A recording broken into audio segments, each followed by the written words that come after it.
Hey everyone, welcome to the Age Like a Boss podcast. I'm your host, Jennifer Singh.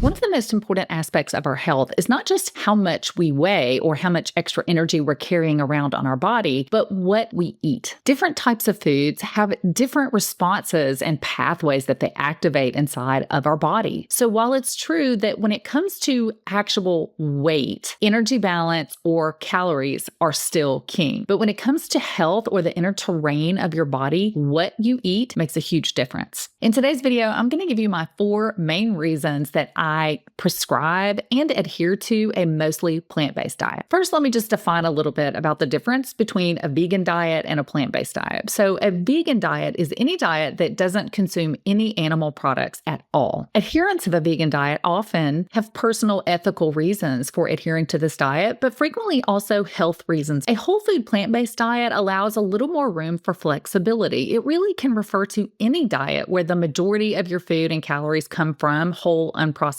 plant foods. So you don't have to be a vegan per se to still adhere to a whole food plant strong or plant dominant or mostly whole food plant-based diet. So my first main reason for adhering to a whole food plant-based diet is weight. Personally, love to eat. I'm a volume eater. I'm actually a pretty tall person. I'm 5'10". I like to use that as an excuse for why I like to eat such big volumes of food. When you eat mostly whole food plants, you can actually eat a large volume of food for a relatively small amount of calories. This is because of something called calorie density. Calorie density is just a measure of how many calories are shoved into this food. And some foods have a lot of calories in a very small space, whereas other foods have a very low calorie density. So you can see from the chart here that this chart is adapted from the incredible work of dietitian Jeff Novick. You can see that eating to the left of the line means that you consume a lot of foods that are big, physically bulky, fill you up, and don't contain a ton of calories. So most people find that when they begin to shove more plants into their diet and they begin to shove out some of the things that are listed there to the right of the line, which are really calorie dense, they naturally begin to create a calorie deficit and lose some weight. Now you'll notice that there are some really healthy things over to the right of the line, like nuts. These are foods that I recommend you portion control because let me tell you, it is really easy to throw down 1,000 calories of some salted nuts. So in addition to weight control, my second reason for adhering to a whole food plant-based diet is reducing my risk of disease. Maintaining a healthy body weight and consuming a ton of fruits, vegetables, beans, whole grains, nuts, and seeds has been associated in many studies with reduced incidence of really 3 of America's top killers: heart disease, cancer, and diabetes and its side effects. This is probably because plants are loaded with fiber and phytochemicals. Fiber is a carb that is not absorbed in your GI tract. Fiber-rich diets have been associated with health in cajillions of scientific studies. They've been linked to lower risk of heart disease, lower risk of colon cancer, breast cancer, prostate cancer. They help regulate your insulin, your blood glucose, your insulin sensitivity, and insulin resistance. They help carry out extra cholesterol and extra hormones like estrogen, lowering your blood levels of those. Fiber also just helps make you feel full and satisfied. Other component that's really plentiful in a plant-based diet are these magical little chemicals called phytochemicals. So phyto means plant, chemical means chemical. Phytochemicals are known to be antioxidants and disease fighters, and a whole food plant-based diet is loaded with them. So not only is a plant-based diet high in compounds that have been shown to help with disease, but it's also very low in compounds that have a very sketchy track record with human health. Diets low in saturated fat of animal origin, trans fats, and highly processed foods have been linked to great health. These foods are felt to be pro-inflammatory. In fact, you can check out this cool database called the DII, or the Dietary Inflammatory Index.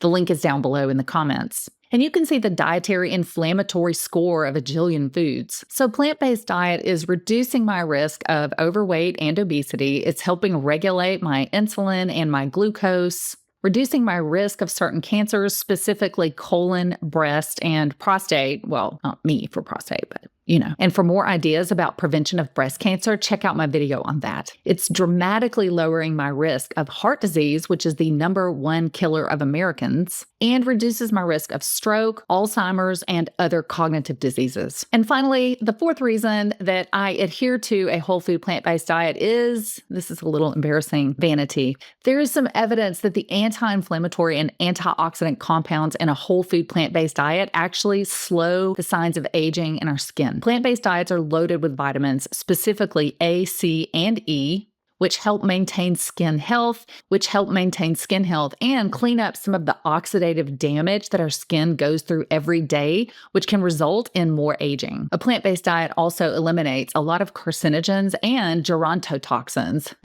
I just relearned that word today. I'd completely forgotten about it. Gerontotoxins. What is this? These are chemicals that promote aging in the skin. Geron means elderly, toxins means toxins, so gerontotoxins. Whatever. Plant-based diets have even been shown to lengthen telomeres. What's a telomere? A telomere is like this little protective plastic cap on the end of our chromosomes. Telomeres degenerate and start to unravel and disappear as we age, and certain toxins in the environment, as well as genetics, can accelerate that process. Whole food plant-based diets, as well as some other cool lifestyle interventions like even meditation, have been shown to slow the degradation of telomeres. And telomeres are one of the things that scientists look at to assess how old your cells are or how you're aging. So just keep in mind that on average, plant foods have 64 times the antioxidant concentration of non-plant foods, and the colorful ones are loaded. There's some other observation studies that I've posted below that show that healthy diets are correlated